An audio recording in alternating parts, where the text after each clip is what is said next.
ஊழல் லஞ்சம் தொட்டதுக்கெல்லாம் காசு. பர்த் சர்டிபிகேட் காசு, டெத் சர்டிபிகேட் காசு.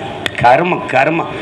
ஒரு பணியிட மாற்றம் காசு, பணி நியமனம் காசு, போக்குவரத்து நடத்துறது, ஓட்டுநர் பேருந்து ஓட்டுநர் காசு, நடத்துனர் காசு, சப் இன்ஸ்பெக்டர் தேர்வு காசு, மருத்துவம் படிச்சு வெளியில வர 3 கோடி செலவு.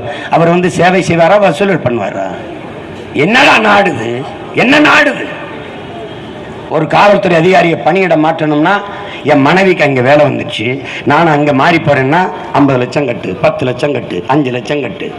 இந்த காசுல அப்பஞ்சத்தா சமாதி கட்டு. மயிராட பண்ற நீ அந்த காசுல என்ன பண்ற? நீ என்ன பண்ற? சமாதி கட்ட நூற்றுக்கணக்கான கோடிகளை செலவழிக்கிற இவர்கள் பிள்ளைகள் படிக்கிற பள்ளிக்கூடத்தை ஒழுங்கா கட்ட முடிஞ்சதா சொல்லுங்க? செஞ்சியில கட்டின பள்ளிக்கூடம் இடிஞ்சு விழுது, கட்டி திறந்த 6 மாசம் கூட இடிஞ்சு விழுது. இந்த தரத்தில் இருக்கு. என்னைக்கு நீங்க கோவப்படுவ? என்னைக்கு உனக்கு ஆப்த